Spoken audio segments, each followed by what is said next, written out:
Cybersecurity is no longer a technical issue, it's a national security one.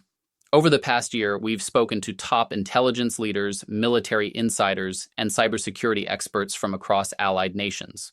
What we heard paints a clear picture. The front line has shifted, and it's right here. This is Code and Country, the best of. 6 parts, 1 story. Let's begin. From borders to borderless conflict. The old playbook no longer applies. Today's cyber conflict crosses borders, operates in shadows, and reshapes what power looks like. So in February of this year, 10 countries, including Canada, came together and launched a disruption action against Lockbit. So that entailed going after some of their servers, their leak site, their admin panel, seizing crypto accounts operated by some of those affiliates, generally just disrupting their operation. But on top of that, and the National Crime Agency from the United Kingdom, they provided the key leadership for this. On top of that, there was a lot more effort to really sow distrust and discord amongst the Lockbit affiliate members. And so that was putting up splash pages that talked about how we knew who they were, how there was more action to come, and really to show the rest of the cybercrime ecosystem that like police were on top of this and that they weren't able to hide anymore. So there were subsequent Chronos operations in the spring, and even one recently. Lockbit didn't completely go away. They were really degraded, but overall, we continue. Now we have all the data behind the scenes to really look at like who is behind it and then really follow up on it. So NSA is responsible for the encryption to protect information systems. And when I went to NSA, the Cold War was over. Congress, in its wisdom, said, we don't need you anymore.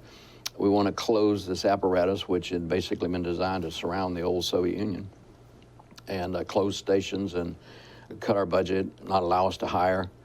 And so we sat down with a group of seniors and said, we got to rethink our future. And networks, the internet exploded. Everybody rushed to join networks.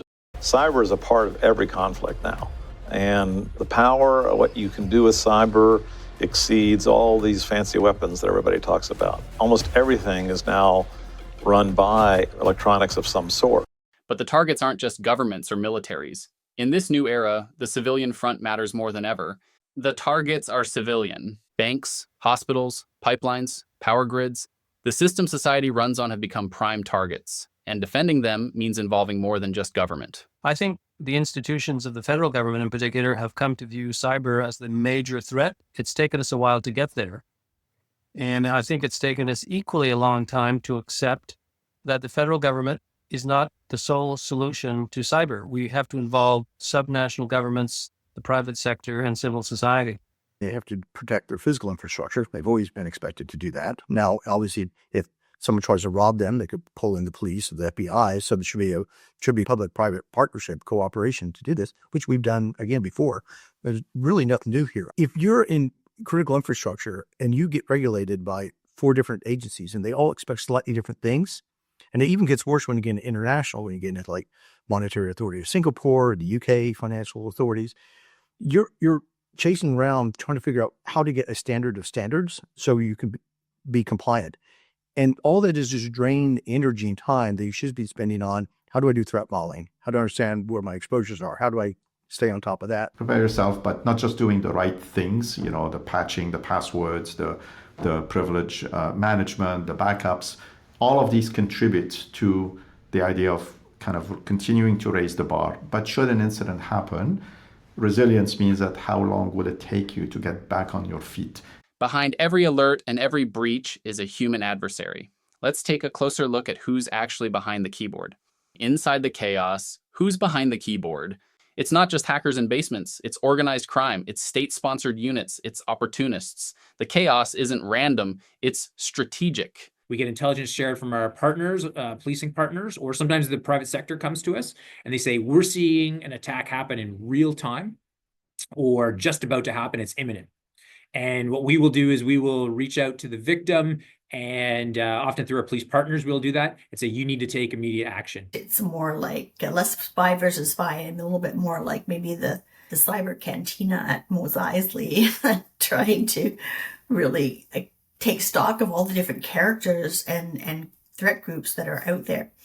So it's quite a large commons right now, and the threat surface is enormous. And the good news is that the people who were battling these threats have really shifted their tactics as well. So you will see that there's a lot more collaboration. There's a lot more effort at trying to sanitize and declassify threat intelligence and get it out there, and a lot more collaboration amongst different players. We are so involved in the digital world as individuals, whether it be through our banking, whether it be through our communications, whether it be through our own infrastructure, whether it be through the energy that comes to our homes and into our vehicles. We're more connected than we've ever been.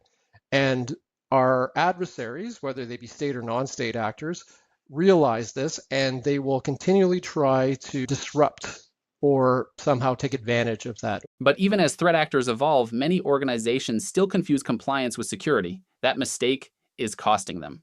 Compliance does not equal security. Paperwork doesn't stop breaches. Plans on a shelf won't save you when things go sideways. Security must be real, practiced, and proactive. You got to think of it much more like healthcare, that you're going to get sick.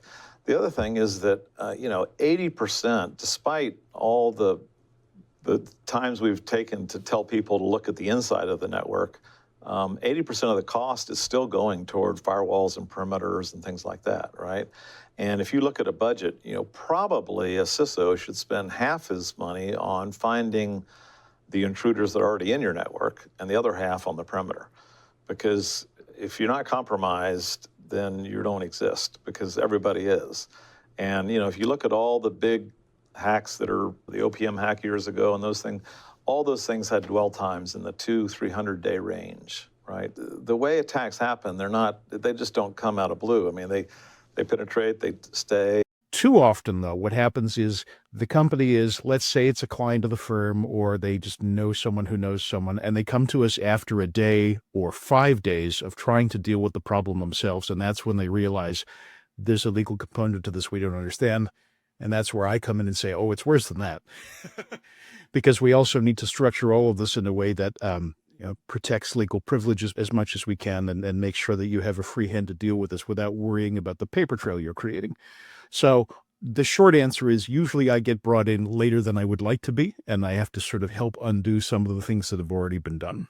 I would say maybe they're not the most advanced thing. I would say even some of the basics, I still think even in the critical infrastructure side of house, like the basics of multi-factor, backups.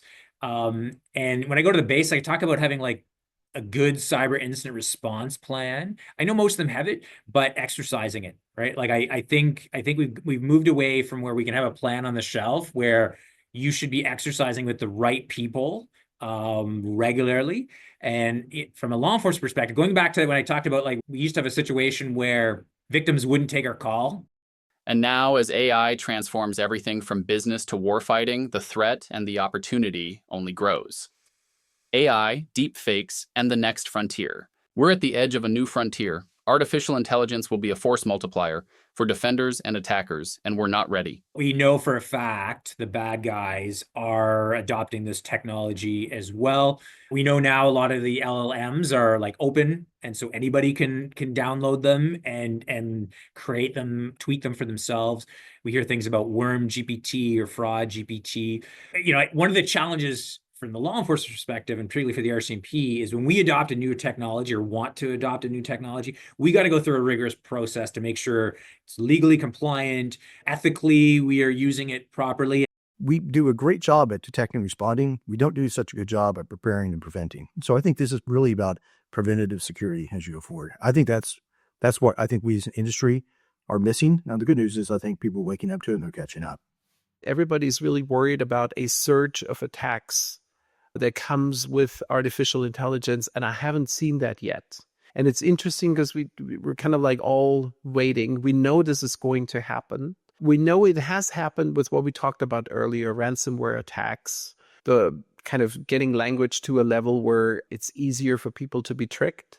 But then at the same time, I've not yet seen artificially constructed attack campaigns to a level where we've been fearing that this would happen, but it'll happen sooner or later. So how do we move forward? What defines the organizations and nations that will withstand the next wave? One word: resilience. Resilience is a mindset. Resilience is more than disaster recovery. It's geopolitical, it's systemic, and it's personal. In this final chapter, our guests reflect on what it really takes to prepare for the next threat. So we really see from the time there is an announcement or the time you see the news that something has happened. And you brought up the Russia's invasion into the Ukraine in 2022, which is really the renewed invasion because Russia went into the Crimea in 2014. So we should not forget that. Crisis and opportunity go hand in hand. So Canada, I think, is looking at this as, okay, how do we take advantage of this opportunity to shore up our relationships with maybe the UK or with Australia or with New Zealand if this happens? Because each one of these areas of the world are facing some sort of a threat from outside, whether it be Russia, whether it be China. Ourselves, we're looking at could be almost any one of those countries, whether it comes to foreign interference, whether it comes to cyber attacks. All of that is still an issue for us to deal with. Resilience is about being able to understand, respond, adapt, and recover. I mean, the other thing about resilience is that we think of lots of areas of national security as being the preserve of government. And that is right, and proper when it comes down to really high-end capabilities or, military versus military, as you mentioned. But the problem is the risk landscape is now so much more diverse and complex. Borders are porous, systems are vulnerable, but our capacity to adapt, to think differently, act faster, and collaborate across sectors is what will define the future. This is Code and Country. Thanks for listening.